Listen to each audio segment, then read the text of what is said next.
Teman-teman, saudara-saudariku, sahabat-sahabat yang terkasih dalam Tuhan, pada kesempatan ini saya mengajak kita kembali lagi untuk mempersiapkan sedikit waktu mendengarkan sabda Tuhan.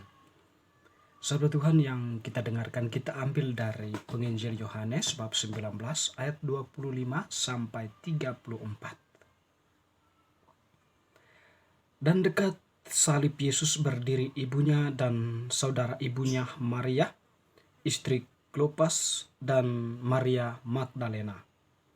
Ketika Yesus melihat ibunya dan murid yang dikasihinya di sampingnya, berkatalah ia kepada ibunya, "Ibu, inilah anakmu." Kemudian katanya kepada muridnya, "Inilah ibumu." Dan sejak saat itu murid itu menerima dia di dalam rumahnya. Sesudah itu, karena Yesus tahu bahwa segala sesuatu telah selesai, berkatalah ia, supaya genaplah yang ada tertulis dalam kitab suci, "Aku haus." Di situ ada suatu bekas penuh anggur asam.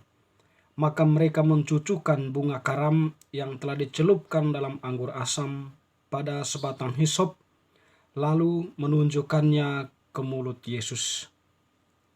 Sesudah Yesus meminum anggur asam itu, berkatalah ia, "Sudah selesai." Lalu ia menundukkan kepalanya dan menyerahkan nyawanya. Karena hari itu hari persiapan, dan supaya pada hari Sabat mayat-mayat itu tidak tinggal tergantung pada kayu salib, sebab Sabat itu adalah hari yang besar, maka datanglah orang-orang Yahudi kepada Pilatus dan meminta kepadanya supaya kaki orang-orang itu dipatahkan dan mayat-mayatnya diturunkan. Maka datanglah prajurit lalu mematahkan kaki orang yang pertama dan kaki orang yang lain yang disalibkan bersama-sama dengan Yesus. Tetapi ketika mereka sampai kepada Yesus dan melihat bahwa ia telah mati, mereka tidak mematahkan kakinya, tetapi seorang dari antara prajurit itu menikam lambungnya dengan tombak, dan segera mengalir keluar darah dan air. Demikianlah sabda Tuhan, terpujilah Kristus. Teman-teman sekalian, Bapak, Ibu, Saudara-saudari, Penginjil Yohanes yang barusan kita dengarkan ini menampilkan suatu fenomena atau suatu peristiwa yang terjadi di bawah kaki salib menjelang kematian Yesus. Hal yang menarik yang mungkin penting untuk kita refleksikan di sini adalah berkaitan dengan Yesus yang mempercayakan Maria kepada muridnya, dan juga muridnya mempercayakan kepada Maria. Tentu kalau kita bertanya di sini, mengapa Yesus mempercayakan muridnya kepada Maria? Pertama-tama yang perlu kita pahami adalah Maria itu adalah ibu Yesus sendiri secara jasmani, ya. Dalam perjalanan hidup Maria dikenal sebagai wanita yang beriman. Jadi dia beriman dengan hati, dan imannya bukan iman yang setengah-setengah, tetapi iman yang tulus, iman yang penuh kepada Allah.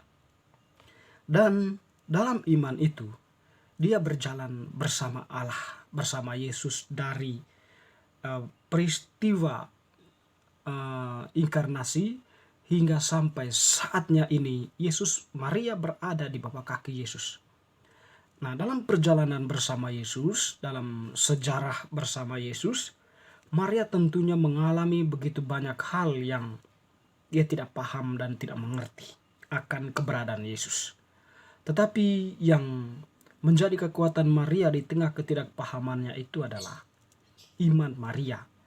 Di samping itu, Maria juga adalah rendah hatinya, setia. Jadi kesetiaan Maria ini ditunjukkan kepada caranya merawat, memelihara Yesus, ya. Mengarahkan Yesus agar pertumbuhan Yesus itu tidak menjadi sebuah pertumbuhan seorang manusia yang terarah kepada hal-hal yang buruk ya. Tetapi Maria senantiasa menuntun Yesus kepada hal-hal yang baik ya, sehingga Yesus pun bisa bertumbuh dengan baik. Nah, di sini tentu kita melihat bagaimana posisi Maria atau Maria sebagai uh, perempuan yang beriman dan setia teguh kepada Allah, kepada Yesus putranya, itu mendapat apresiasi sebenarnya dari Allah sendiri ya. Dan kemudian Yesus mempercayakan Maria tentu dengan latar belakang ini ya. Latar belakang yang sangat mulia. Bagi Allah, bagi Yesus, Maria ini sudah menjadi manusia yang sempurna.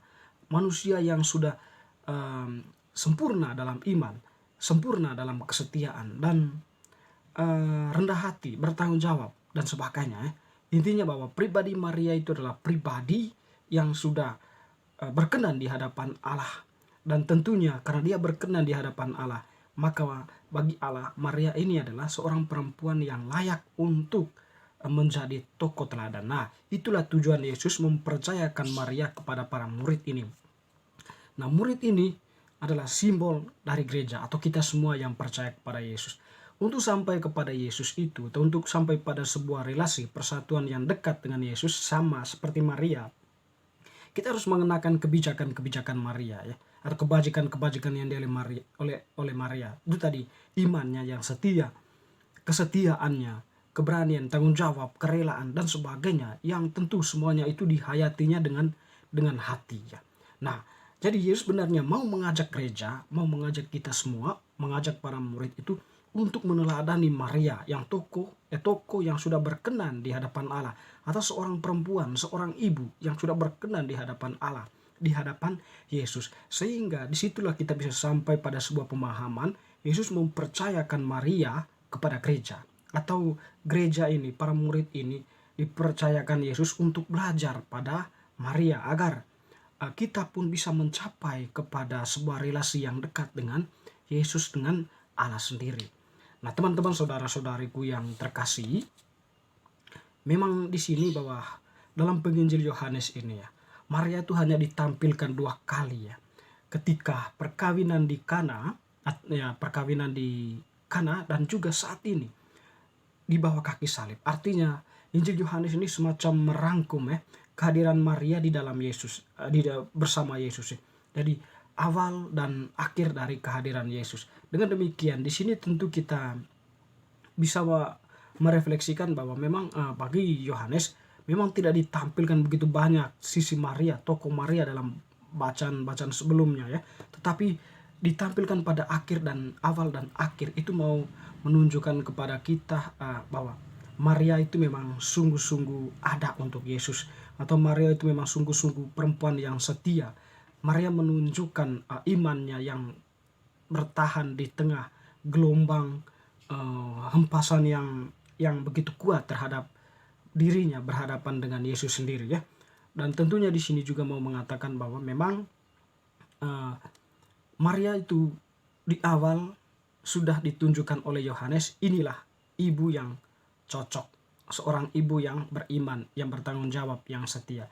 Pada akhirnya itu Yohanes menegaskan kesetiaan Maria itu, iman Maria itu ya, dengan mempercayakan dirinya kepada gereja atau kepada para murid.